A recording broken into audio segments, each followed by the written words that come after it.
Page number 16 से हम इसको कंटिन्यू करते हैं।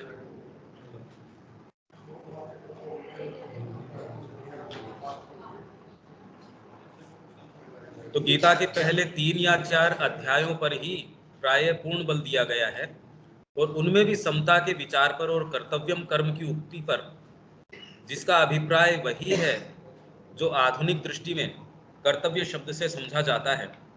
और इस उक्ति पर बल दिया जाता है कि कर्म में ही तेरा अधिकार है, कर्म फल में जरा भी नहीं, जिसे कि गीता के महावाक्य के रूप में प्रचलित तौर पर उद्धृत किया जाता है। और उच्च दर्शन अथवा तत्व ज्ञान संपन्न शेष 18 अध्यायों को गौण महत्व प्रदान किया जाता है। हाँ, अवश्य ही 11वें अध्याय के विश्वरूप दर्शन को छोड़कर 11वें अध्याय को तो वो कहते हैं कि नहीं, ये विशेष अभिव्यक्ति है, इसके अलावा जितने भी हैं वो गौण विषय हैं, खाली कर्मण्येवाधिकारस्ते, ये सबसे ऊंची उक्ति है गीता की। आधुनिक बुद्धि के लिए ऐसा बिल्कुल स्वाभाविक है, जो कि तत्व संबंधी सूक्ष्मताओं तथा अति दूरवर्ती आध्यात्मिक अनुसंधानों के प्रति असहिष्णु होती है या अभी कल तक भी असहिष्णु रही है, और अर्जुन के समान ही कर्म में रत होने को आतुर रहती है, तथा मुख्य रूप से कर्म के किसी व्यवहार्य विधान धर्म से ही प्रयोजन रखती है। परंतु गीता जैसे ग्रंथ से व्यवहार करने का यह अनुचित तरीका है।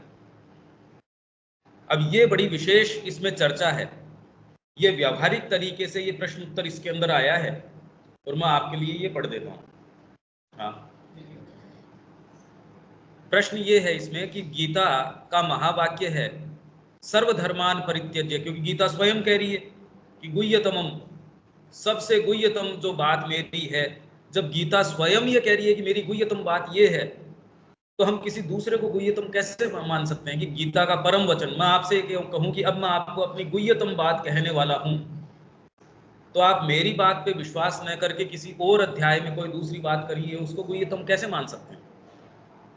तो गीता तो ये संशय छोड़ती नहीं, गीता तो ये कहती सर्व गुह्यतमम, अब तेरे को सबसे गुह्य बात अब बताता हूं मैं तेरे को। इसका मतलब गीता पूर्व में इस सारे की तैयारी कर रही है कि मैं अपना परम वचन कह पाऊं। गीता तो मैं परमम वचन है, वो कह रही है मेरा परमम वचन मैं तेरे को कहने वाली हूं। जब गीता ये कह रही है तो इस वाक्य पे तो संशय हो ही नहीं सकता, स्वयं गीता कह रही है ये बात। फिर भी आमतौर पर जब भी गीता की चर्चा होती है तब अधिकांश लोग कर्मण्येवाधिकारस्तु, इवन जो वो एपिसोड बने थे महाभारत के, उसके अंदर भी सबसे पहले इसी को वो बोलते हैं कि तुम्हारा केवल कर्म का अधिकार है, फल का नहीं। पेज नंबर ये है 16। ऐसे ही विचारों पर विशेष बल क्यों देते हैं? जो महावाक्य है उस पर विशेष ध्यान नहीं देते, इसको हाईलाइट नहीं किया जाता। जितना प्रचलन में हाईलाइट कर्मण्यवाधिकार किया जाता है, उतना इनको कोई क्योंकि समझ नहीं पाते। समस्या गीता की थोड़ी यहाँ तक पहुंच ही नहीं पाते। लगभग टीकाएं जो हैं उनको जहां जितना उनका जितना होता है उससे वो संतुष्ट रहते हैं। लगभग तीसरे चौथे अध्याय तक तो सारे ही संतुष्ट हो जाते हैं, उसके बाद के अध्याय तो फिर क्यों ऐसी निरर्थक थोड़ी है। तो इसका उत्तर क्या है?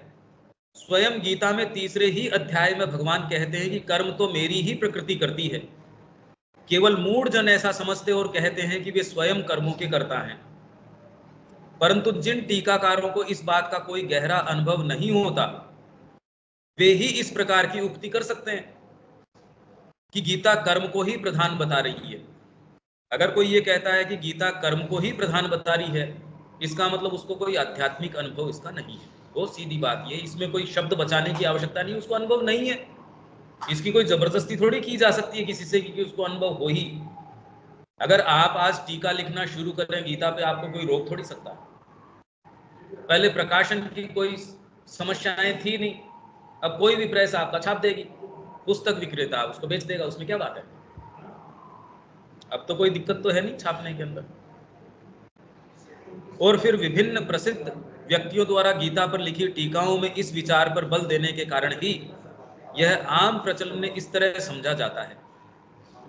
परंतु फल की इच्छा रखे बिना किए जाने वाला यह निष्काम कर्म वास्तव में तो हम जीवन में लागू ही नहीं कैसे कर सकते हैं? क्योंकि कामना रहित कर्म करना क्या हमारे वश में है? इसी से मैंने आपसे प्रश्न किया था, क्या कामना रहित कर्म किया जा सकता है? आप सोच के कर सकते हैं क्या? आप साइकोलॉजिकली इसका खाली मंथन करके देखिए, ये एक बैरियर है, ये किया नहीं जा सकता कि मैं ये कामना रहित कर्म करूं। कहां से शुरू करें, कौन से वाले का वर्ण करेंगे? ये किया नहीं जा सकता। इसलिए गीता एक ऐसी चीज कह रही है जो आपके इस बैरियर को तोड़ने के बाद होगी, और उसकी क्रिया आपके मन से नहीं होगी। अगर ये आप साइकोलॉजिकली नहीं समझते तो जो निष्काम कर्म है वो नहीं कर सकते। आप सोच के निष्काम कैसे करेंगे? मेरे को ये बताइए कि मैं ये निष्काम कर्म करूंगा कैसे? तो चयन कैसे करेंगे कि ये वाला करूं और ये वाला नहीं करूं? कर्म करता है तो उसको लाभ या हानि के दृष्टिकोण में रख नहीं करता। हाँ, तो अगर लाभ का दृष्टिकोण में भी रखे और संपूर्ण गठन के लिए या संपूर्ण मानव जाति के लिए वो कर्म करे, ऐसा सोच करके करे, तो क्या जो है उस स्थिति में नहीं होगा? नहीं हो सकता। सोच के यदि आप कर रहे हो, इसका मतलब आपने वर्ण तो किया है ना कर्म का।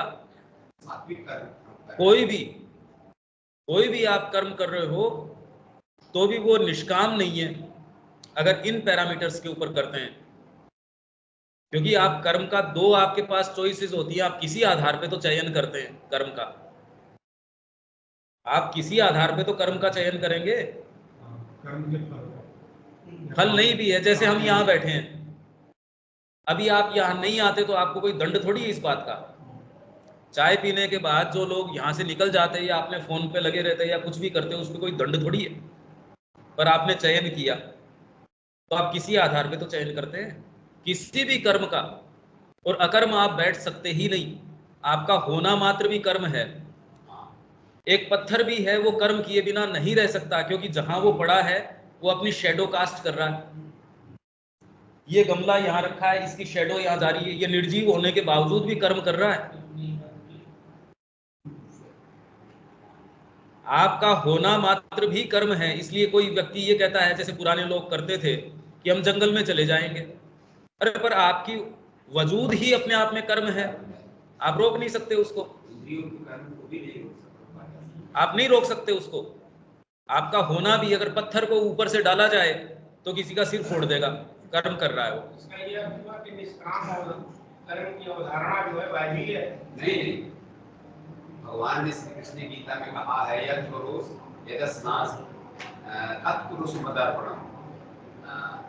जो कुछ भी सांस भी लेते हो, जो कुछ भी करते हो या खाते हो, वो सबको मेरे को अर्पण करना। हाँ, तो शुरू में आप ये कर्म बुद्धि से करते हो, शुरुआत आप इसको बुद्धि से करते हो। इसलिए गीता शुरुआत बुद्धि योग से करती है। अभी आपका हृदय शामिल नहीं हुआ इस काम में। धीरे धीरे धीरे धीरे जब आपका हृदय भी इसमें शामिल होता है, इसलिए शुरुआत गीता आपके अंदर जो सबसे ऊंचा स्थान है वर्तमान में हम सब के अंदर, वो है हमारी बुद्धि। क्योंकि आपके अंदर सात्विक पार्ट बुद्धि है। हम सब के अंदर, जैसे आप लोगों का ये प्रश्न है हम शुरू कैसे करें, हमारा सबका प्रश्न है हम शुरू कैसे करें। तो आप शुरू अपने उसी पार्ट से करोगे जो सबसे टॉप मोस्ट है। अभी वर्तमान में आपका जो सबसे अच्छा पार्ट है वो है बुद्धि। बुद्धि तुरंत आपको कह देगी यार तू ये भोजन में ऐसे कर रहा है, या जो भी आपके कर्म है, बुद्धि ही तो आपको जब डायरी लिखते हो या अपना विवेचन करते हो, आप आध्यात्मिक व्यक्ति नहीं हो जाते विवेचन करने से। थोड़ा सा भी कल्टीवेटेड व्यक्ति अपने कर्म को देखता है कि आज का दिन मैंने कुछ किया ही नहीं, ये क्या बात है। जो भी अच्छे लोग हैं अपने पूरे दिन का विवेचन करते हैं कि मैंने आज क्या किया। बुद्धि आपके अंदर एक ऐसी सीट है जो अपने कर्मों को निष्पक्ष तरीके से देख सकती है। इसलिए गीता ने सबसे पहले उसको कहा कि बुद्धि योग से शुरू कर। उसने पहले न भक्ति की बात करी है न और किसी दूसरे की बात करी है, उसने शुरुआत इससे करी है। क्योंकि निष्काम कर्म करोगे कैसे? उसने कहा कि निष्काम तरीके से कर्म करो। तो अर्जुन का यही तो प्रश्न है कि निष्काम करूं किस तरीके से? आप कौन से को निष्काम कहेंगे? क्योंकि कर्म का बाहरी स्वरूप तो निष्कामता तय करता नहीं। अर्जुन से जो काम भगवान करवा रहे थे, क्या वो निष्काम? वो तो घोर से घोर कर्म है। युद्ध करवा रहे हैं, उससे सेनाओं का संहार करवा रहे हैं, अक्षोहिणी सेनाएं हैं उनका संहार करवा रहे हैं। बताइए ये कोई काम है क्या करने का? इसमें निष्कामता निष्प्रियता कहां? और फिर बाद में कहे युद्ध, माम अनुस्मर युद्ध जय, मेरे को अनुस्मरण कर पर युद्ध कर। तो इसका मतलब वो कुछ इंडिकेट करना चाह रहे हैं, डीपर चीज इंडिकेट करना चाह रहे हैं हमारे जीवन में। अब हम कोई जाके युद्ध थोड़ी करेंगे, हम किससे युद्ध करेंगे? पर ये अंतर युद्ध तो हम सबके अंदर चल रहा है, और जैसे ही आप इस मार्ग में पदार्पण करते हो ये युद्ध और बढ़ जाएगा, क्योंकि विरोधी शक्तियां आपके विरोध में आके खड़े हो जाएंगी। अभी तो हम उनकी गोद में हैं, वो जैसा चाहती हैं वो चलाती हैं। वो कामना उत्पन्न करेगी, तक से आप में कामना खड़ी होएगी। आप में भय उत्पन्न करना चाहेगी, फट से भय यूं खड़ा हो जाएगा। माँ जब बचपन में थी तो उनको ये बीइंग्स नजर आते थे, तो माँ को लगा सबको ही आते होंगे। अरे भी छोटा बच्चा कोई बैठा है, उसको लगता है कि तो जब वो सबसे बात करती थी, क्योंकि जब दो दोस्त चल रहे हैं, वो प्रेम से बात कर रहे हैं, वो वहां शरारत कर रहे हैं कि चलो इनकी दोनों को झगड़ा करवाते हैं, तो एक थोड़ा सा इशारा, जैसे कठपुतली को कैसे करते हैं वो, और वो दोनों लड़ना शुरू हो गए। दोनों पति पत्नी लड़के फिर बाद में थोड़े दिन दूर जाते हैं, बाद के अंदर पता चल रहा है कि वो एक ही सेम ही होटल में जाके बड़े प्रेम से खाना खा रहे हैं, एक को मनाने के लग रहे हैं, ये करने के लग रहे हैं। तो ये वाइटल बीइंग्स सारे दिन आपको इस तरीके से नचाती रहती है। आप देख लो, जिस स्थान पे रहते हो उस स्थान से प्रेम नहीं होता, जब वहां से दूर चले जाते हो वो स्थान याद आने लगता है, कितना अच्छा था। इनका ये ऐसा बढ़िया खेल है, इतना बढ़िया आप में कामनाएं उत्पन्न कर देती है। तो माँ को विशेष कोई डिश थी मीठी, उसके प्रति थोड़ा सा ऐसे लाइकिंग थी। तो माता जी की माँ थी, बड़ी स्ट्रिक्ट थी। माता जी की जो मदर थी वो हमेशा ही उनको कहती थी तेरे को जीवन में बड़ा काम करना है। हालांकि माता जी ने कहा मेरी मदर को ये पता नहीं था कि मेरे को क्या बड़ा काम करना है,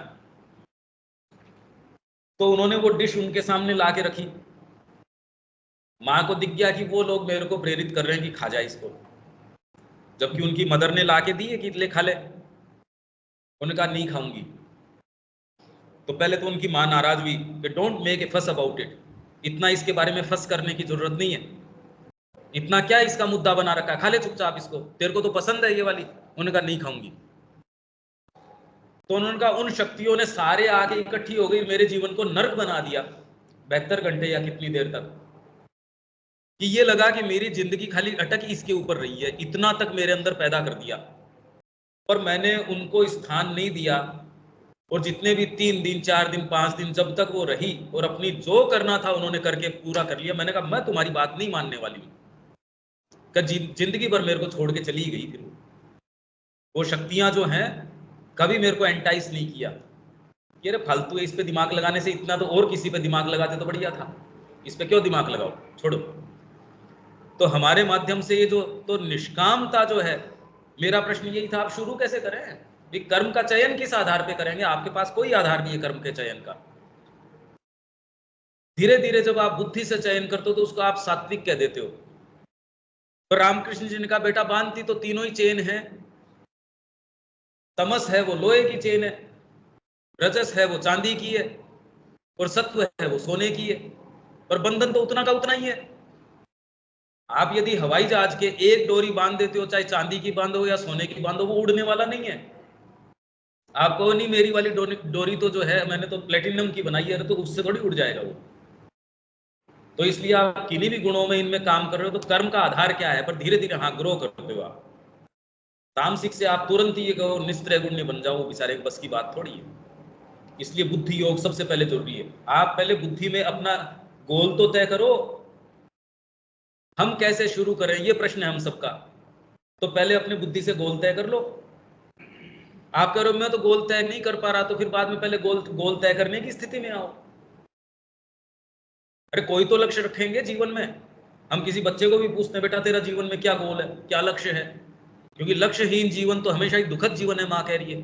कोई तो लक्ष्य हो,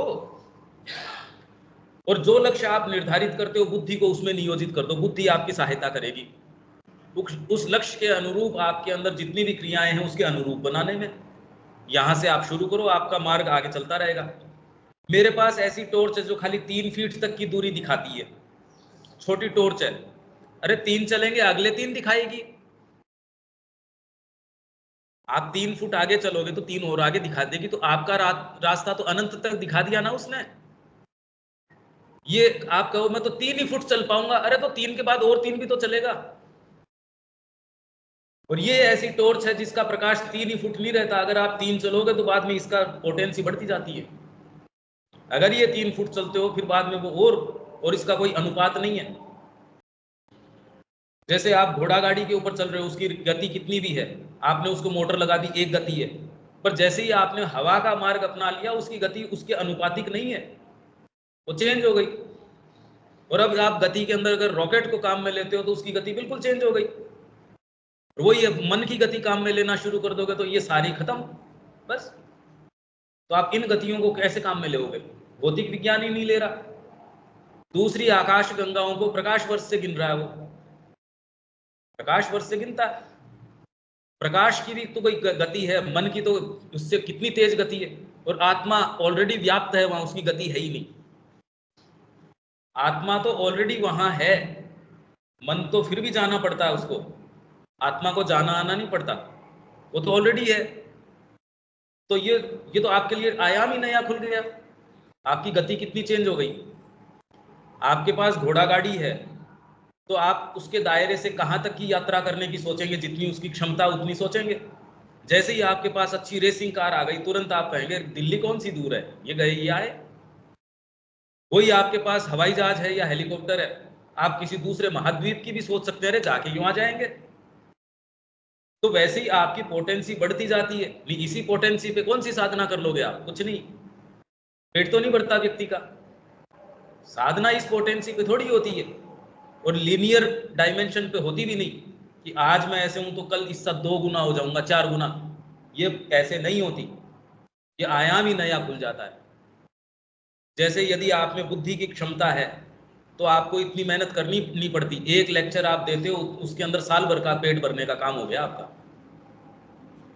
आप एक अच्छी यूनिवर्सिटी में एक लेक्चर दे के आओगे, इतने में दूसरा बेचारा रगड़ रहा है, 1 साल तक रगड़ता है तो भी उसको पेट नहीं भरता, और दूसरे के पास बुद्धि से देख ही रहे हो आप, तो जिसके पास बुद्धि है वो तो बिना कुछ किए, सामान उसका नहीं, खाली बीच के अंदर बिचौलिया है, सामान किसी और का, लेने वाला नुकसान किसी और का, ये तो बीच में बुद्धि से ही तो कमा रहा है। फिर बिल्कुल पोटेंसी की बात है। अध्यात्म ये गिव एंड टेक ऐसे नहीं करता, मैं तो पोटेंसी का उदाहरण दे रहा हूं कि आपके पास ये नए आयाम खुल जाते हैं। ठीक बात है। ये हमारे इसकी व्याख्या तो नहीं हुई, निष्काम कर्म जो आया है वो वास्तव में इन आधारों पे उसका कर्म का निरूपण नहीं हो सकता। मैं खाली इस पॉइंट को बताना चाह रहा था कि आप कितना भी ऊंचा उद्देश्य बनाइए, निष्काम कर्म ये वाला, निष्काम कर्म नहीं हो सकता। कर्म तो कर ही रहे हैं हम, पर कर्म क्या है? अकर्म है, वो तो अकर्म है। इसीलिए भगवान कहते हैं मैं न करता हुआ भी घोर कर्म करता हूं, और करते हुए भी एकदम निष्काम रहता हूं, कुछ भी नहीं करता। हमारे जीवन के लक्ष्य का निर्धारण ये हमारे हिंदू शास्त्र नहीं करते। इसके जीवन के लक्ष्य का निर्धारण या जो संत है, संतगण है, हाँ, सुप्रीम रियलिटी, उन्होंने कहा एक सुप्रीम रियलिटी है और हर जने को उस अपने मार्ग से जाना चाहिए। इसीलिए ट्रिपल क्वार्टेट जो मैंने कल विभागकरण की बात करी, 4 आश्रम, 4 पुरुषार्थ, 4 वर्ण, 164 विभाग ये, फिर बाद में सत्वर स्तंभ 3 गुणा ये कर दो, 192 ये हो गए, देश काल पात्र 3 का गुणा ये कर दो। और इससे भी निर्धारण नहीं होता था, ऋषि बैठता था। शास्त्र ने तो सारी चीज बता दी, पर आप पे लागू कौन सी होगी? औषधियों की तो पुस्तक सारी की सारी है, वो तो वैद्य है, वो बताएगा कि इस बार ये वाली चीज तेरे ऊपर लागू होगी। औषधियों की तो पुस्तक कितनी है, वो मैनुअल पढ़ के आप थोड़ी निर्धारित कर लेंगे कि ये वाली औषधि आपके लागू हो जाएगी ना। चित्त की वृत्ति जो ऐसी है उसके अनुसार वो विधान बनाते हैं हमारे लिए। जैसे अब राजसिक तो राजसिक कर्म को करते हुए, जैसे कर्तव्य कर्म, जीवन के सांसारिक कर्म करते हुए अपने लक्ष्य ऐसे सोचिए, या हमारी सात्विक वृत्ति है तो हम आध्यात्मिक पूजा या जो है आदि कर्म करते हुए किस तरह अपने लक्ष्य को प्राप्त करें। हाँ, जैसी प्रवृत्ति आपकी होगी आप आध्यात्मिक कर्म भी राजसिक तरीके से ही करोगे। जो राजसिक व्यक्ति है वो आध्यात्मिकता में भी राजसिक तरीके से कार्य करेगा, और सात्विक है वो सात्विक तरीके से करेगा, और भगवान के फर्क नहीं पड़ता। जैसे ज्ञान वाला व्यक्ति है, पांडिचेरी में माँ के पास आश्रम में चला गया। एक पेंटर है, तो आश्रम में भी ये थोड़ी उसकी क्षमता कहीं चली गई, पेंटिंग की क्षमता तो उसके साथ ही है। राजसिक व्यक्ति है, उसकी राजसिक क्षमता उसके साथ ही तो गई है, कहीं चली थोड़ी गई। ना माँ की वाणी को स्वीकार करके कर सकता है ना, इन दोनों में बड़ा फर्क है। ये इसका उत्तर, मतलब ये प्रश्न का उत्तर इवन रविन्द्रनाथ टैगोर के पास नहीं था। रविन्द्रनाथ टैगोर ने एक पत्र लिखा दिलीप कुमार रॉय को। दिलीप कुमार रॉय बार बार आश्रम से भाग जाना चाहते थे। बंगाल की ऐसी स्थितियां थी, बंगाल की स्थितियां तो आप जानते हैं, नरसंहार हो रहा था, स्त्रियों के साथ बलात्कार हो रहा था, बहुत खराब स्थिति थी। ऐसे के अंदर दिलीप कुमार रॉय ने श्री अरविंद को पत्र लिखा कि गुरु, ये पत्र तो प्रकाशित है, मेरे हृदय की वीरानगी के अंदर मैं रोज आपको परेशान करता, और बंगाल के अंदर से मेरे को रोज फोन आती, वहां से मेरे को चिट्ठियां आती हैं कि रिलीफ के लिए क्यों नहीं आ जाता तू यहाँ। और दिलीप कुमार रॉय एक बहुत ही संभ्रांत फैमिली से आते थे। उनके पिताजी और ये जो चैतन्य महाप्रभु के जो थे ना, वो एक उनके परिवार की लाइन से आते हैं। जो उनके गुरु थे अद्वैताचार्य जी, उनकी लाइन से बंगाल के अंदर सबसे गणमान्य व्यक्तियों के अंदर से इनका परिवार है। इतना गणमान्य परिवार है कि आप ये सोचिए कि महेंद्र नाथ जी गुप्ता, जिन्होंने श्री मैं, जिन्होंने गोस्पल लिखी, वो इनको बचपन में मिले थे, इनके घर पे आए थे। महेंद्र नाथ जी, आप लोगों ने अगर नाम नहीं सुना हो, महेंद्र नाथ जी गुप्ता जिन्होंने गोस्पल ऑफ श्री रामकृष्णा, दुनिया की one of the best biographies है, उन्होंने लिखी है। बड़े जबरदस्त व्यक्ति थे, पर वो बायोग्राफी एब्रप्टली शुरू होती, कोई बायोग्राफी के जैसे शुरू नहीं होती। और वो ऐसी पुस्तक है, आपके अंदर से सफाई कर जाएगी पढ़ते पढ़ते ही। अगर आप गोस्पल पढ़ते हैं वास्तव में, तो जिस कवर से जो व्यक्ति शुरू करता है और जो कवर पे बंद करता, वो एक व्यक्ति नहीं करता। आप करके देख लो, ऐसी बायोग्राफी उन्होंने लिखी है। कुछ बायोग्राफी विश्व में ऐसी हैं जो इतनी जबरदस्त हैं, उनमें से एक है। तो महेंद्र नाथ जी इनको मिले, दिलीप कुमार रॉय को, तो उस समय ये स्कूल बॉय थे, बड़े नहीं थे, स्कूल बॉय थे। उस समय इनको दिलीप कुमार रॉय को कहा कि बेटा, इनको बुलाए, जब भी किसी महान व्यक्ति से मिलो तो उनके बारे में लिखना। तो दिलीप कुमार रॉय ने कहा, मेरे को तो पता ही नहीं था ये क्या बोल रहे हैं, स्कूल बॉय को बेचारे को क्या पता ये क्या बोल रहे हैं, और कौन व्यक्तित्व है, कौन खड़ा है वहां पे। ऐसे परिवार से आते थे। इनके जो दोस्त हैं अंतरंग, वो सुभाष चंद्र बोस है। सुभाष चंद्र बोस के बारे में जो वर्णन दिलीप कुमार रॉय का है, वैसी जीवनी कहीं नहीं है।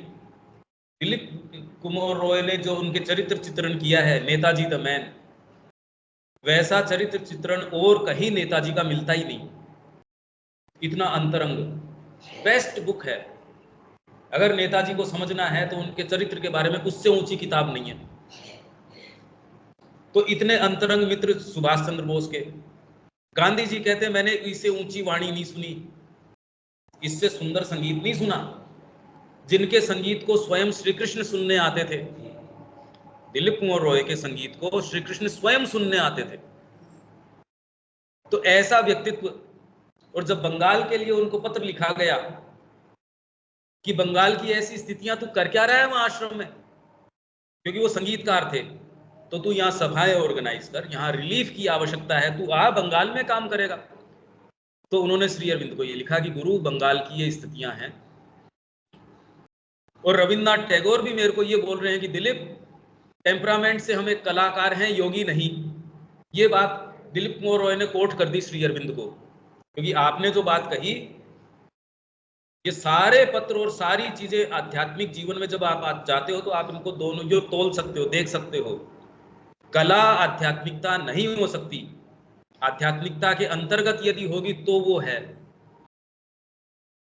तो उन्होंने, तो श्री अरविंद ने कहा कि तू ज्यादा बंगाली है या मैं ज्यादा बंगाली हूं, तेरे को बंगाल की ज्यादा चिंता है या मेरे को ज्यादा बंगाल की चिंता है। ऐसे काल जब रात्रि गहन होती है तब सबके साथ आते हैं, और मेरे को तेरे को पूरा राइट है यहाँ रोकने का। इतना सुंदर पत्र है, हमारे इसमें संचयन में भी है, लवेबल लेटर। श्री अरविंद का स्नेल पत्र है कि माँ और श्री अरविंद तेरे को प्रेम करते हैं हम दोनों, और हमको पूरा राइट अपने बच्चे की जैसे तेरे को यहाँ रोकने का। ये कह रहे हैं श्री अरविंद उसको पत्र के अंदर। और जहां तक कला वगैरह की बात है, इतना लंबा विवेचन किया कि कला यदि आध्यात्मिकता के अंदर है तो कोई भी चीज आध्यात्मिक हो सकती है, कला अपने आप में आध्यात्मिकता नहीं है। और यहाँ बैठे हैं उनमें शायद ये कहने का मैं अधिकारी, एटलीस्ट यहाँ बैठो मैं तो हूँ, क्योंकि मैंने कम से कम भी 20 साल प्रोफेशनली म्यूजिक सीखा है, तो मैं जानता हूँ कि कला क्या है और वो क्या है। इसलिए लोगों को ये है बड़ी अच्छी सुंदर कलाकृति कर रहा, आध्यात्मिक है, सुंदर संगीत कर रहा आध्यात्मिक है, इसका कोई आध्यात्मिकता से संबंध है ही नहीं।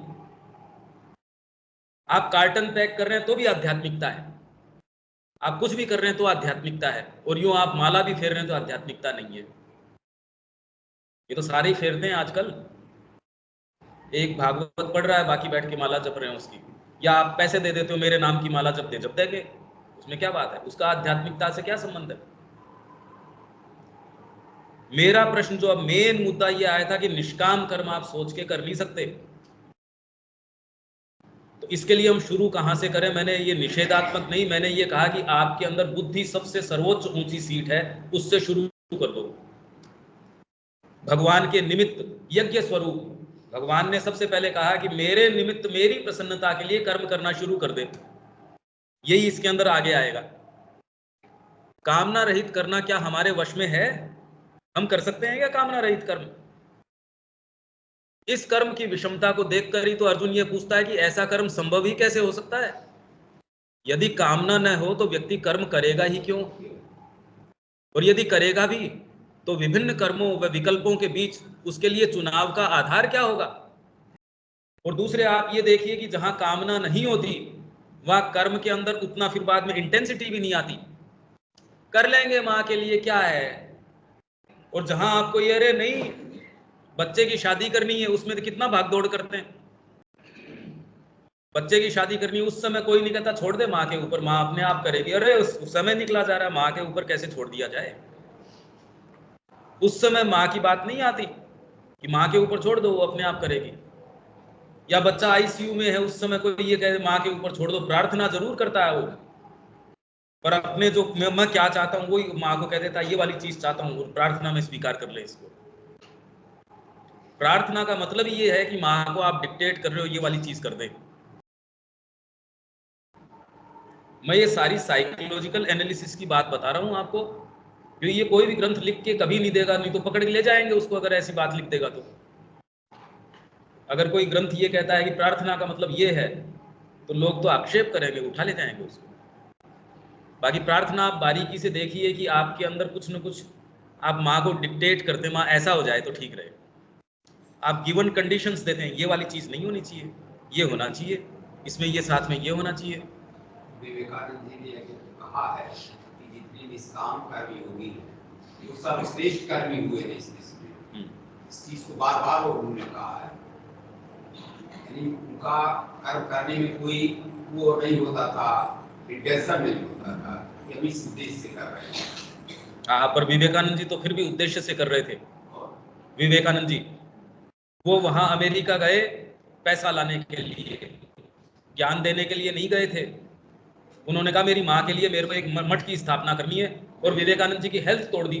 जितना उनको पैसा उन्होंने कहा था, हेल सिस्टर्स को बाद में उन्होंने लिखा, जितना उनको करार किया गया था उतना पैसा नहीं दिया, बहुत दुर्व्यवहार किया उनके साथ। वो केवल अपने गुरु के आदेश का पालन कर रहे थे, उन्होंने उनको भेजा था, और उन्होंने जो कुछ भी किया वो केवल भारतीय संस्कृति को जो है उसके उत्थान के लिए किया। हाँ बिल्कुल ठीक बात है, पर जब ये एक्चुअल में जिस दिन ये होती है जिसके साथ, उसको ऐसा महसूस नहीं होता, दूसरों को होता है, दूसरों को ये होता है। आप इतिहास रच देते हो, आपको पता ही नहीं होता आप इतिहास रच रहे हो। इसलिए विवेकानंद जी ने क्या किया और उनके मन में क्या गुजर रही थी वो छोड़ दीजिए। वो हम बड़े कि सारा साहित्य हमने बड़े अंतरंग तरीके से खोल खोल के, क्योंकि अपनी साहस और प्रेम पुस्तक है, उसमें विवेकानंद जी का पूरा साहित्य उसका संचयन है। सब वॉल्यूम्स को हमने बड़ी बारीकी से पढ़ा है। विवेकानंद जी को ही नहीं, विवेकानंद जी को तो मैंने बस में पढ़ा था। संगीत सीखने के लिए मैं जयपुर जाता था हर संडे सुबह ट्रैवल करता था। पूरे दिन मेरा सुबह 4:30 बजे शुरू होता था और रात को 8 बजे आता था। पूरे दिन का भोजन 1 लीटर पानी होता था, जिसमें 4.5 घंटे सुबह जाना और उसके बाद 2.5 घंटे तानपुरा पकड़ के इस कोच में बैठना और फिर बाद में 4.5 घंटे फिर ट्रैवल करना। मेरे पास भोजन नहीं होता था और बस के अंदर मैंने सारा लिटरेचर रामकृष्ण जी का बस के अंदर पढ़ लिया। रामकृष्ण जी का जितना लिटरेचर है वो 4.5 घंटे कहाँ बीतते थे मेरे को नहीं पता होता था। बस के अंदर कई बार ये स्थिति होती थी, मैं एक बार बस में चढ़ने के 15 किलोमीटर बाद में ही एक बच्चे ने मेरे ऊपर उल्टी कर दी। माँ की गोद में था, उसने मेरे ऊपर उल्टी कर दी। माँ बड़ी एम्बेरेस्ड महसूस हुई। मेरे को भी ये महसूस, कोई अच्छा तो महसूस नहीं हो सकता कि बच्चा आपको पूरे को उल्टी से नहला दे। तो अब माँ ने कहा, मैं आपको साफ, मैंने कहा नहीं अच्छा नहीं लगेगा, कोई बात नहीं। मेरे पास जो एक पूरे दिन का 1 लीटर पानी था उसको काम में लिया, एक दूसरे के पास अखबार था उसको लेके मैंने अपने आप को पहुंचा। तो वो पूरा लिटरेचर जो है उस दरमियान मैंने पढ़ा और अंतरंग तरीके से सिस्टर निवेदिता क्या कह रही है, वो क्या कह रहे हैं, उसको जब आप इस प्रकाश में जोड़ोगे, आपने एक प्रकाश में उसको पढ़ा है। जैसे अब समता शब्द आपके सामने आएगा, आप एक नए प्रकाश में जोड़ेंगे। निष्काम कर्म यदि आपने इन सूत्रों को पकड़ा है तो नए अर्थ में जोड़ेंगे। तो इस तरीके से मैं ये कह रहा हूं कि सामने जो काव्य लिखा जाता है या जो भी पुस्तक लिखी जाती है वो कुछ घटनाओं को या किसी मोमेंट्स को लिखी जाती है, एक्चुअल जब घट रही होती है उसको भी नहीं पता होता। उस व्यक्ति को पता नहीं होता कि मैं इतिहास रच रहा हूं या ऐसी चीज हो रही है। जिन्होंने रचा है उनके बारे में कह रहा हूं। वो जब घटनाएं घटती हैं तो घट जाती हैं। हमने पुस्तक का वितरण किया, हमको थोड़ी पता था हम क्या कर रहे हैं। हाँ, बस हम मूव्ड थे, कोई एक प्रेरित थी कोई चीज हम कर रहे हैं। पूरी रात नींद ही नहीं आई थी जब मेरे दोस्त ने मेरे को ये फोन किया कि मिनिस्ट्री से सैंक्शन हो गया है। 5000 सेट सैंक्शन हुए। ये गिनती सुन के भी एक बार तो मेरे को तो पूरी रात नींद नहीं आई, क्योंकि उसने कहा तुरंत अब मेरे को एक प्रपोजल बना के दे। मैं यहाँ कल्चरल मिनिस्टर के सामने ही बैठा हूँ, मेरे हाथ पांव फूल गए। मैंने कहा मैं क्या बना के दूं, कॉस्टिंग कैसे निकालें, आप किताब की कॉस्टिंग कैसे निकालो बैठे बैठे कि 3 किताब का कागज की ये कॉस्ट होगी, गत्ते की ये कॉस्ट होगी। हमारा सेट आप देख रहे हैं, कोई सामान्य सेट तो है नहीं वो। उसके अंदर जो हमने जो उस समय निर्णय लिए, हमको नहीं पता था हम क्या काम कर रहे हैं और आगे आने वाले समय में कैसे होगा। और मैं इसके लॉजिस्टिक्स अकेले ने ये 5000 सेट पूरे हिंदुस्तान में, और एक मिसप्लेस नहीं हुआ, एक भी। और 4.5 किलो का एक सेट है, 5000 अगर भेजने हो, आप कल्पना करो। ये सारा काम किया और हमको पता ही नहीं था। तो जो काम किया जाता है वो बाद में आप देखते हो, अच्छा ये काम माँ ने करवा लिया आपसे, वही करवाती है। इनफैक्ट मैं जो बोलता हूँ मेरे को खुद को ही नहीं पता होता मैं क्या कर रहा हूँ। आप क्या पूछेंगे मेरे को थोड़ी पता है, उसका मैं क्या उत्तर दे रहा हूँ। मैंने गढ़ के कैसे हो सकता जब मेरे को प्रश्न का ही नहीं पता। तो यदि मैं ये चिंतन करके आऊं या तैयारी करके आऊं किसी भी विषय की, मेरे लिए तो बड़ा भारी पड़ गया, बोझ हो गया ये तो बोझ हो गया। इसलिए कितना सरल तरीका है, माँ को संवाद करो, उसको कहो इनका प्रश्न उनको दे दो। किसी को सामने अच्छा लगता है या बुरा लगता है उससे मेरे को क्या फर्क पड़ता है, ये तो उसकी समस्या है। इसलिए मेरे को इससे फर्क नहीं पड़ता कि मेरे को कौन सी इससे दुकानदारी मेरी उससे कम हो रही है आपके वक्तव्यपना से, और इतने आपके ऑडियंस नहीं आएगी, अच्छी बात है नहीं आएगी तब आपके। नहीं तो ये होता है इतने मेरे फॉलोअर कम हो गए, थोड़ा मीठा बोलना चाहिए। क्योंकि जितने भी वक्ता हैं आपको प्रैक्टिकल कभी नहीं कहेंगे कि परिवार छोड़ दो, कौन आएगा उसको सुनने के लिए, नौकरी छोड़ दो। गीता तो यही कह रही है कि बुद्ध को वो यही अगर कहती, 3 उदाहरण इन्होंने दिए, बुद्ध का, विवेकानंद का, रामकृष्ण का। तो तीनों को यदि गीता हमारी वाली बात कर्तव्य कर्म की बताती तो क्या वो प्रचलित होती? कभी नहीं प्रचलित होती। आजकल तो यही वाले प्रचलन में है। ठीक है, उनके जीवन में उनका गोल स्पष्ट था, वो क्या करना है और उस पर वो दृढ़ थे। और कोई ऊपर से जबरदस्ती उससे कर्म करवा रहा था, उस गोल पर ले जा रहा था। ये तो मैंने अभी कहा कि आप अपना गोल तय कीजिए और बुद्धि उसमें सहायता करेगी। ये अच्छा है आप जो बीच में चर्चा करते हैं, इससे ये पता चलता है कि मैंने एक सेंटेंस बोला, आप बहुत देर बाद घूमते हैं उसके ऊपर फिर आते हैं। और ये बात स्वामी विवेकानंद को भी ये बात पता नहीं थी कि हमसे क्या बोला जाएगा, किस पर कर दिया। नहीं, ये चीज पता होती है, ये चीज उसको बिल्कुल डिस्टिंक्टली पता होती है कि इसमें मेरा हस्तक्षेप नहीं है। ये मैं मेरे अनुभव से बता रहा हूं। जब आप कर्म करते हैं, मेरे को तो मेरी क्षमता का पता है, हर व्यक्ति अपनी क्षमता जानता है। तो जिन पुस्तकों का मैंने अनुवाद किया, जब मैं खुद पढ़ता हूं तो मेरे को आश्चर्य होता है, या जो मैंने कार्य किया है मैं जानता हूं मेरी क्षमता नहीं है वो करने की। तो दूसरे कह रहे पंकज जी आपने किया, अब मैं तो ठीक है उसको क्या बताऊं ये बात कि मेरा इसमें कोई हस्तक्षेप नहीं है। जैसे अभी मैं आपसे चर्चा कर रहा हूं, इसमें मेरा कोई हस्तक्षेप नहीं है। इसीलिए मैं टेक्स्ट के लिए कि कितना मैंने कवर किया, इतने का मैंने आपको कुछ दिया नहीं दिया, अब रे ये तो सारी की सारे जंजाल है। गीता तो इसी को तो तोड़ने के लिए, उसी को मैं री एनफोर्स करूं तो फायदा क्या उससे। हम तो फ्लुएंटली खुले तरीके से इस क्षण को जितना अच्छा जी सकते हैं वो जी रहे हैं, उससे ज्यादा हम नहीं कर सकते। इस क्षण को बेस्ट तरीके से जी लो, इसमें जितना आप अंतरंग जा सकते हो, क्योंकि अगर एक सूत्र आपके पकड़ में आ गया तो सारी पकड़ में आ जाएगी। और यूं यदि आप सारे का भी प्रयास करें, कुछ पकड़ में नहीं आएगा। किसी भी कर्म को करने में हमको आनंद तो मिलता ही है, तो अगर हमको आनंद मिल रहा है उसको करना जो शुरू कर देते हैं और उसके लक्ष्य को हम प्राप्त भी कर लेते हैं। अगर लक्ष्य है तो अगर लक्ष्य है तो उसमें उसको आनंद मिलने लगता है, फिर उसको छोड़ता नहीं है। हाँ, पर यदि आपको इतनी जल्दी मिल जाता है, वो लक्ष्य जैसी चीज भी नहीं है। अगर आपको इतना सहज मिल जाए कि अभी चल के मेरा लक्ष्य है कि मैं रात्रि का भोजन कर लूं, तो ये लक्ष्य की बात नहीं है कोई। या मैं सीए में पास हो जाऊं, तो इसको भी कोई बहुत बड़ा लक्ष्य नहीं है। आप थोड़ी मेहनत करेंगे मिल जाएगा। लक्ष्य तो वही होना चाहिए जो असंभव हो, तब वो लक्ष्य लायक चीज है। तो आत्मा ऐसा ही लक्ष्य लेके आई कि मैं परमात्मा बन जाऊंगी, इससे छोटा लक्ष्य क्यों ले हो। आप छोटी सी पहाड़ी के ऊपर चढ़ने का लक्ष्य लेते हैं, उसके ऊपर चढ़ के यदि आप दुंदू भी बजाने लगते हैं, मैंने लक्ष्य को प्राप्त कर लिया, अंतरात्मा कहती है यार ये कोई लक्ष्य थोड़ी था। अगर माउंट एवरेस्ट का लक्ष्य लेते हो और अध कचरे बीच में भी रुक जाते हो, तो भी आपने कुछ प्राप्त किया। इसलिए it is better to have your ideals there, और उसकी तरफ जाने के अंदर अगर आप आधी दूरी भी चलते हो तो भी लक्ष्य अगर नीचे ही रख लेते हो, उससे फिर भी बेटर है। तो लक्ष्य तो ऐसा रखो जो आपकी सोच के लिए बिल्कुल परम हो, तब तो कुछ चलोगे उसकी तरफ। लक्ष्य नहीं तो लक्ष्य क्या है, उसको लक्ष्य थोड़ी बोलते हैं। वो तो ऑलरेडी संसिद्ध किया हुआ है। उसका लक्ष्य क्या है, आपने नहीं किया, किसी और ने किया हुआ है। लक्ष्य थोड़ी है वो। लक्ष्य तो वो है जो आपकी कल्पना के लिए ऊंची से ऊंची उड़ान है, वो तुरंत में लक्ष्य है आपका। तो वो लक्ष्य रखो, अपनी कल्पना शक्ति को इतना तो दौड़ाओ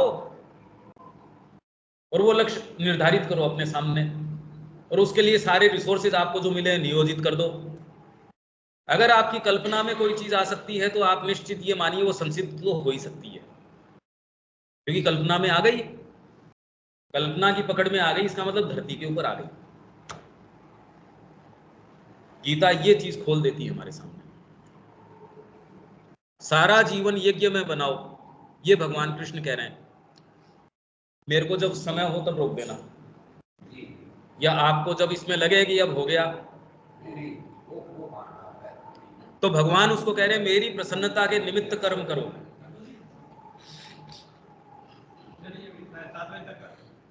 इसी से तुम्हारी समस्या का हल होगा।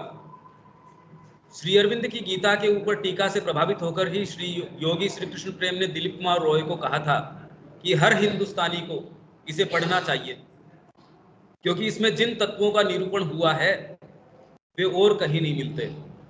कृष्ण प्रेम ने ये कहा जब उस समय रिवीजन नहीं हुआ था, उस समय आ रही थी श्री अरविंद की कुछ कृतियां, उस समय आ रही थी। जैसे सावित्री जब आई और कृष्ण प्रेम के हाथ में पड़ी, तो कृष्ण प्रेम कहते हैं कि let us salute the don, Usha को चलो सैल्यूट करते हैं। इस डे और एज के अंदर सावित्री जैसी चीज आ सकती है, घोर अंधकार के अंदर उषा कब आती है? घोर रात्रि और अंधकार हो तब उषा है। तो उसके अंदर कृष्ण प्रेम कहते हैं let us salute the don.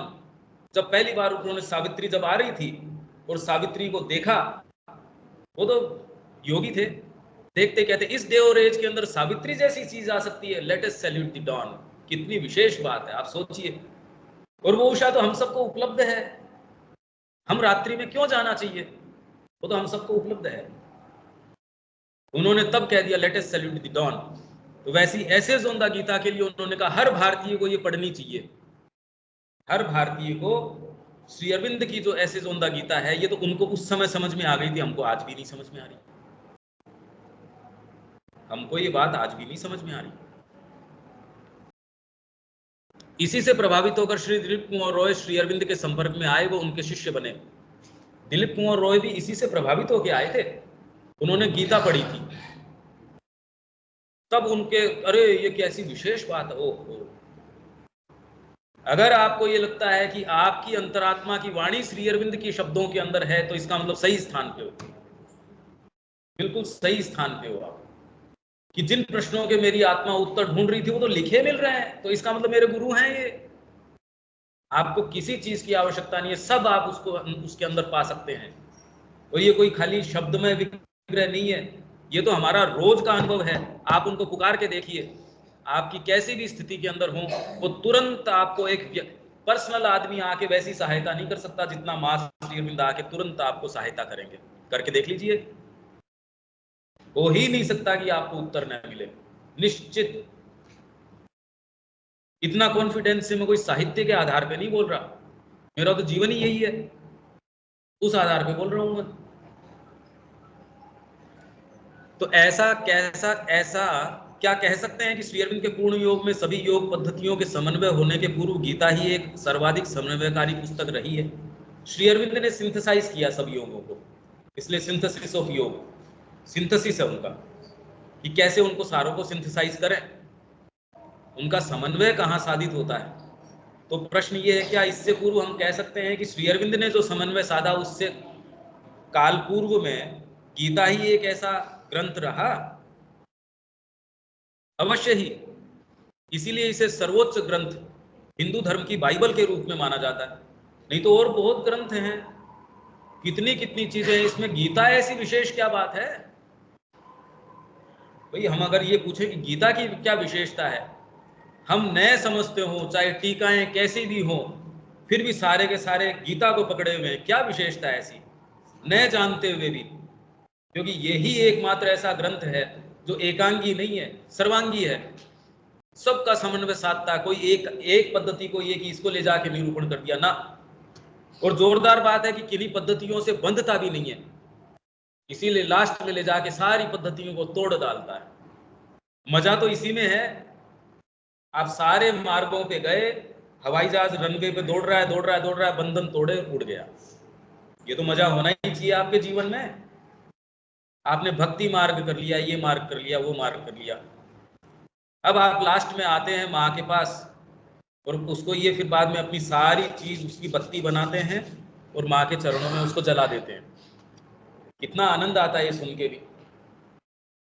नहीं तो भक्ति मार्ग भी अपने एक दृष्टिकोण से देखेगा, कोई कितने भी ऊंचे हों, उनका एक दृष्टिकोण होता है। भक्ति वाला कर्म को थोड़ा सा दूरी पे रखेगा, या ज्ञान को थोड़ा सा दूरी के ऊपर रखेगा। ज्ञान वाला भक्ति वाले को, कर्म वाले को थोड़ा सा दूरी पे रखेगा। समन्वय भी करेगा तो एक कॉशियसली, बड़े समझ के करेगा कि नहीं ये वाला तो नहीं कर सकते। श्रेष्ठ की बात नहीं, अपने आप के वजूद के लिए वो कई चीजों को रोकना चाहेगा, अपनी बाड़ाबंदी करना चाहेगा, डिमार्केट करना चाहेगा, सृष्टि को एक विशेष तरीके से देखना चाहेगा।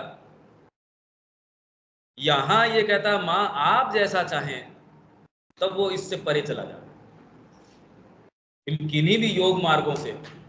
फिर भगवान आपको जिस मार्ग से लेके जाते हैं उसकी छाया भी नीचे पड़ती नहीं। अभी आप जिन मार्गों से जा रहे हैं, अभी जितने भी मार्ग हैं, जो लोग आपके सामने गए हैं, वो इस तरीके से है जैसे समुद्र की रेत के ऊपर उनके पदचाप हों, वो पैर बने। तो आप ये कहते हैं ये भक्ति मार्ग है, ये कर्म मार्ग है, ये ज्ञान मार्ग है। अब भगवान ने आपको गोद में उठा लिया, आपकी पदचाप तो बनती नहीं वहां, कौन सा मार्ग बताओगे? इसलिए इसका निरूपण नहीं है, सर्वधर्मान परित्यज्य, क्योंकि भगवान लेके चल रहे हैं आपको। अब तो आपके पांव बनते ही नहीं उस रेत के ऊपर, कौन सा मार्ग बताओगे? उसकी छाया तक भी नहीं पड़ती। वो जिन मार्गों से लेके चल रहे हैं उनका निरूपण हो भी नहीं सकता, इसीलिए गीता वहां जाके चुप हो जाती है। गीता में आप देखेंगे तो श्री अरविंद कह रहे हैं भगवान इसके आगे नहीं लेके जा रहे, ये सुप्रामेंटल बॉर्डर है, यहां से शुरू होता है। जब आप इसके ऊपर आते हैं, जब वो आपको कैरी करते हैं, तब सुप्रामेंटल बॉर्डर शुरू हो जाता है। तो साधना में एक समय ऐसा आता है, भगवान इसमें जो श्री अरविंद है सिंथेसिस में ये बात कहते हैं, और योग की परिणति या गीता की परिणति इसमें हम कहें तो एक समय साधना में ऐसा आता है जब भगवान आप में डिलाइट लेना शुरू कर देते हैं। आपका हृदय की आवश्यकता ही नहीं है डिलाइट लेने की, भगवान आप में प्रसन्नता लेते हैं, भगवान आप में आनंद लेना शुरू कर देते हैं। रामकृष्ण जी ने पहले ही अपने आप को छोड़ दिया उनके हाथ में, वो कोई दूसरी चीज कर ही नहीं सकते, भगवान डिलाइट ले रहे हैं। अम्बरीश है, सारा काम कर रहा है और अपना आटा पीस रहा है, पता चल रहा है भगवान पास में बैठ के पंखा झल रहे हैं उसको। भगवान आप में डिलाइट लेना शुरू कर देते हैं साधना में, आपको उनके जाके दर्शन करने की आवश्यकता नहीं है। फिर भक्त ये बोलता है कि उसको जरूरत होगी तो दर्शन यही दे देगा, मैं तो यहां बैठा हूं। रिवर्स हो जाती है चीज, वो आप में डिलाइट लेना शुरू कर देता है। तब आप जीवन के जितने भी घोर जो अंधकार हैं उनमें जाके उनका मशाल लेके जा सकते हो। कालिक की कोठरी है वो भी आपको काला नहीं कर सकती। तब आप इस संसार में भगवान का राज्य स्थापित कर सकते हो, नहीं तो कहां जाओगे। इसको वेद में बोलते थे अश्वमेध, जो अश्वमेध यज्ञ किया जाता था, वेद में उसका रूपक है। अश्व जो रूपक है वो आपकी वाइटलिटी का है, आपका जो वाइटल है उसको अश्व बोलते हैं, घोड़ा, हॉर्स पावर, तो आपकी वाइटलिटी है अश्वमेध।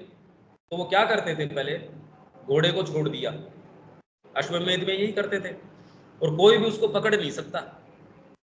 मतलब आपकी वाइटलिटी कहीं भी संसार में जाएगी, आप पलायन वृत्ति पे नहीं हो, आप बड़ा प्रेम से अच्छा भोजन कर रहे हो, पर आसक्ति नहीं है। भगवान कृष्ण सारे काम कर रहे हैं, आसक्ति नहीं है। तो जब गोपियां उनके पास जा रही थी, जमुना के अंदर उफान आ रहा था, तो उन्होंने कहा हम उनके पास जाएं, तो कैसे जाएं?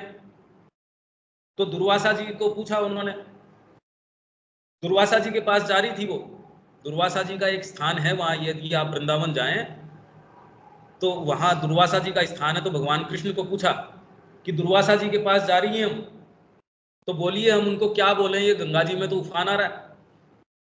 तो श्री कृष्ण उनको कहते हैं, उनको जाके गंगा को ये बोलना कि हे गंगा, हे जमुना, अगर भगवान कृष्ण नैष्ठिक ब्रह्मचारी हैं तो हमको स्थान दे दीजिए।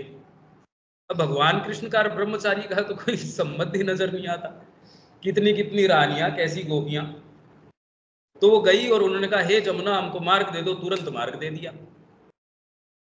करे कैसी झूठी है ये, गलत साक्षी लेती है ये तो। चलो कोई नहीं, जाके दुर्वासा जी को जितना प्रसाद वगैरह लेके गई थी, सारा का सारा दुर्वासा जी के मुंह के अंदर, उन्होंने कहा चलो मैं मुंह खोल देता हूँ, डाल दो तुमको जितना डालना है। तो सारा डाल दिया जितना थाल लेके गई थी। तो क्या अब जमुना में से कैसे जाएं वापस? तो उनको कहते जमुना को ये बोलना, हे जमुना, दुर्वासा जी खाली दुर्वा का रस पीते हो और कोई भोजन न करते हो तो हमको रास्ता दे दीजिए। अरे अभी मेरे हाथ से मेरे तेरे मुंह के अंदर सारा सामान डाला है। अब बेचारी दुर्वासा जी को तो कौन कहे, दुर्वासा जी तो विख्यात है इस चीज के लिए, अपने स्वभाव के लिए। अब मुड़ के गए, बेचारी सच्चाती सी गई, अब वापस कैसे चले? वापस आई, हे जमुना, दुर्वासा जी खाली दुर्वा का ही रस पीते हो, भोजन न करते हो तो हमको रास्ता दे दो। रास्ता दे दिया, वापस आ गई। अब मुंह लटका हुआ इतना सा कृष्ण जी के पास आके कि ये क्या हुआ? तो भी झूठा है, तेरा दुर्वासा जी भी झूठा है, ये तेरा साक्ष्य लेने वाली ये जमुना भी झूठी है, सब झूठे हो तुम। तो व्यक्ति जो बाहरी, मैंने प्रमाणीकरण के 3 तरीके बताए आपको, प्रत्यक्ष, अनुमान और आप्त वचन। कभी कोई आध्यात्मिकता पे नहीं गया यदि आप इस प्रत्यक्ष पे चलते हो तो। ये आपकी इंद्रियों को तोड़ने के लिए है। आप सोचते हो मैं जैसा जगत को देख रहा हूं वैसा जगत है ही नहीं। इसको देख के आज तक कोई आध्यात्मिकता में नहीं गया। हमारे सारे पुराण, सारी चीजें, तो अश्वमेध क्या करता था, आपने उसको छोड़ दिया। कहीं भी वो नहीं अटकना चाहिए। लौट के वापस उसके पास आ जाना चाहिए। मतलब आपकी प्राणिकता इस संसार में कहीं नहीं अटकनी चाहिए, विजय है उसकी माँ के चरणों में ही आएगी। तो अश्वमेध है आपका, आप विजित हो। और जब इस तरीके के आप अश्वमेध करते हैं या इस तरीके की विजय होती है, तब धीरे धीरे, जैसे बौद्धों के अंदर भी अरिहंत बोलते हैं उसको, अरहत, जब आर्य है ऐसा पूर्ण हो जाता है तब उसको बोलते हैं अरहंत। बौद्धों के अंदर हम कहते हैं ये उपाधि है। हाँ, इनमें भी, जैनियों में वो बोलते हैं अरहत का जो एक जो है अरहत, आर्य जो पूर्ण हो जाता है, हमारे जो आर्यत्व है, जब वो पूर्णता प्राप्ति के ऊपर चला जाता है, धीरे धीरे फिर बाद में हंस है, परम हंस है, ये उपाधियां हैं। ये कोई ऐसे थोड़ी ये सामान्य चीज है, ये अश्वमेध का है। तो ये जो गीता की बात कर रहे हैं, हाँ जी, क्या? हाँ बिल्कुल। तो इसका समापन, तो अभी आप वैसे कैसे इसको पूरे सत्र को क्या समराइज करते हैं, क्या क्या पॉइंट्स के अंदर कोई कुछ कहना चाहेगा? आपने इसमें से क्या क्या समझा है या क्या क्या बिंदु आपको इसमें ऐसा लगा है इस सत्र के अंदर? क्योंकि इसको मैंने कोई पूरा वास्ट तो दिया ही नहीं जा सकता कि वो तो ऐसे है कि पहले अध्याय में ये, दूसरे में ये, तीसरे में ये, 18वें में, उससे आया क्या भाई? इस पूरी चर्चा में हमारे जो 2 दिन के सत्रों में रहा, उसके बारे में आप कुछ कहना चाहेंगे?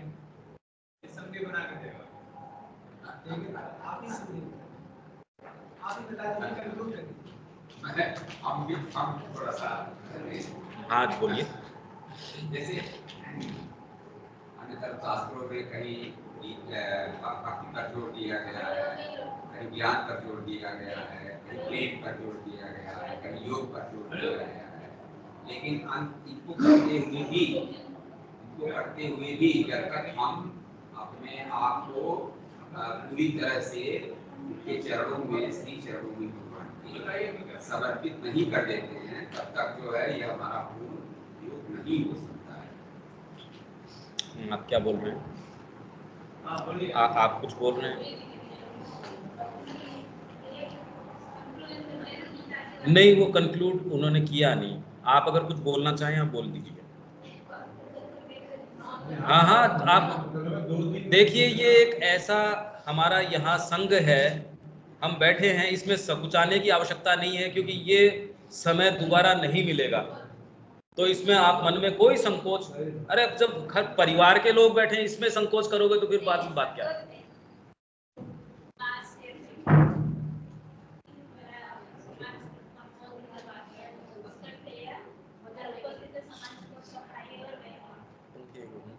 एक्चुअली 2 दिन कैसे चले जाती है मालूम नहीं हुआ ना, अच्छा डिस्कशन हुआ और एक्चुअली हुआ भगवद गीता शेयरिंग राइट पर तो डिस्कशन शुरू किए हैं।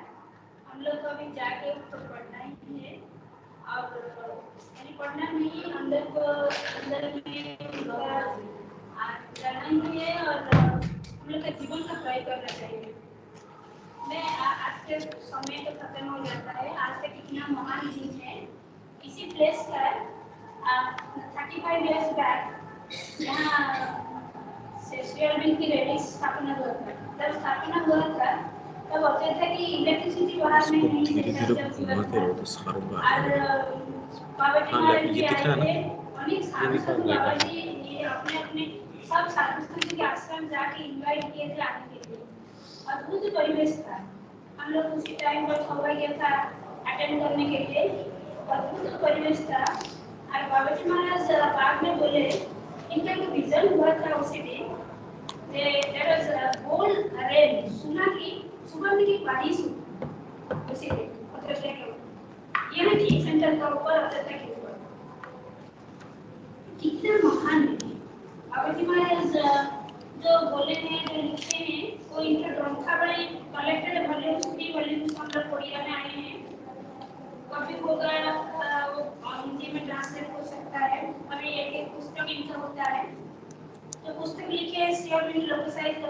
कितनी बार हम लोग को बोले हैं कि मैं इनको लिखा नहीं, माँ लिखेगी, और हम लोग का सब मालूम है वो सीधा महात्मा है, कभी मीठा नहीं बोलते, कितने भी बार मोर देन 20 टाइम्स ही मस्ट हैव टोल्ड कि ये बुक्स हम लोग में लेता नहीं, माता जी लिखी है। और जो अयोध्या के लिए बहुत ही चीज हुई है।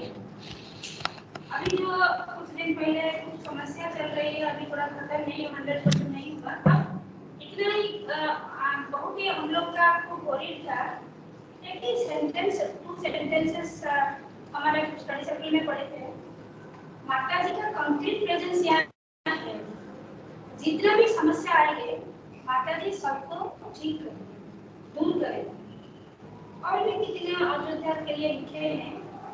अगर हम लोग जो अयोध्या का है और बनारस के हैं, लखनऊ के हैं, आसपास के सब आए हैं, हम लोग को अभी माता जी को प्रार्थना करें। आज के लिए संकल्प का दिन है और आज का दिन का महत्व तो आप पहले बोले हैं और अधिकांश भी जानने से मालूम है कि आज का कितना स्पेशल डे है। और उसी दिन में यहाँ रेस्टोरेंट की रैली स्थापना हुआ, 35 ईयर्स हो गया। बाबा जी और एक बात बोले, ये प्लेस अपना लेना नॉर्थ इंडिया के लिए सेंट्रल पॉइंट होगा श्योर बिल का काम करने के लिए। श्योर बिल का काम क्या है? श्योर बिल का मैसेज हर व्यक्ति का, हर फैमिली को पहुंचाना चाहिए। तो हम लोग को एक्चुअली सोचना चाहिए, प्रार्थना करना चाहिए, सोचना नहीं, सबसे तो प्रार्थना करना चाहिए कि हम लोग कैसे माता जी का काम करना है, कैसे सेंट्रल से हम लोग सेंट्रल पॉइंट बनेगा और माता जी का श्योर बिल का काम सबका पास पहुंचाना चाहिए। एक्चुअली जो काम होता है माता जी सब करते हैं, सुप्रामेंटल पावर करते हैं, मगर हम लोग का क्या करता है, जैसे वानर सेना श्री रामचंद्र का साथ थे, उसी तरह हम लोग थोड़ा थोड़ा प्रार्थना करेंगे, काम के लिए सब काम वही कर लेंगे। आपको मालूम है उड़ीसा में तो बाबा जी का जो एडवाइस करते थे, उसी एडवाइस में हम लोग काम करते थे। हम एक साल 74 से हम लोग काम करते हैं, माता जी का काम करते हैं। बाबा जी हम लोग का स्पेशली दिए थे महिलाओं को शाबाश, उड़ीसा के जितने भी महिलाओं के पास मास्टरनी मैसेज पहुंचाना चाहिए। मैसेज क्या है बाबा जी बोलते थे, जीवन का लक्ष्य क्या है, लक्ष्य प्राप्ति के उपाय क्या है, और नाम जप तो श्रेष्ठ स्थान दे, माँ श्रेष्ठ स्थान देते माँ के नाम जप, क्योंकि माँ की बात शरण करेंगे, समर्पण करेंगे, वही किया। इसीलिए वो साड़ी छोड़ने से पहले इनका रूम पर 15 का टाइम डेली रखते थे। जो भी जाते हैं इनका साथ वो भी जप करते थे। कैसे जप करना है वो सबको सिखा देते हैं। कोई भूल करते हैं, कोई स्लो में करते हैं, कोई रैपिडली करते हैं। अब जब भी अभी प्रणव दा भी आप लोग को मालूम है, प्रणव दा माँ की पर्सनल अटेंडेंट थे, उन्हीं भी सारे छोड़ते, इनका भी 100 इयर्स बैक एनिवर्सरी चल रही है। अब श्योर भी 150 ईयर चल रही है। आगे माँ की श्योर 150 बात अंदर से आ रही है। और 1926 में ओवर माय डिसीजन हुआ था, स्पेशल डे था, इनका भी 100 इयर्स कंप्लीट हो रही है। अभी बहुत ही स्पेशल टाइम उनकी पर, बहुत ही स्पेशल टाइम। और इतना बहुत काम कर रही है माता जी का, हम लोग नहीं काम कर रहे हैं ऐसे नहीं, हम लोग का जो शौक है माँ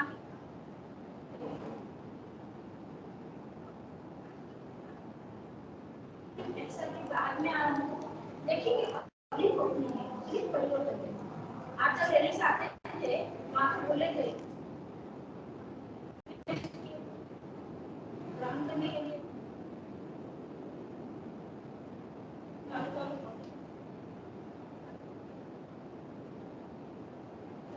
आ गए कांग्रेस। और अभी माता जी का काम करने के लिए, काम करने के लिए हमारा रिस्पॉन्सिबिलिटी ज़्यादा है। और इसी में तो भविष्य के काम में मैं बनारस की भैया जो डॉक्टर भैया आए थे बोलते थे बनारस में भी अभी काम करने के लिए, जैसे अयोध्या में भी लेकिन आए हैं कितने लोग आए हैं, बहन आए हैं, सब लोग बोलते हैं कि हमारे घर में कैसा होगा, हमारे भाई नहीं है, मतलब हम लोग का भैया को माफी चाहती हूँ। उन्होंने करेंगे, हम लोग भी चेष्टा करूंगी और एक बार किसी स्थान पर आओगी, मगर हम लोग वहाँ से जब आओगी इतना भी नहीं होगा, यहाँ का भाई बहन को काम करना है। उड़ीसा का काम कैसे होता है थोड़ा 5 मिनट में बोल देती हूँ। उड़ीसा में जो काम का चली हेड थे श्री गंगाधर मिश्र, वो चले गए, अभी 19 फेब्रुआरी को उन्हें मालूम हुआ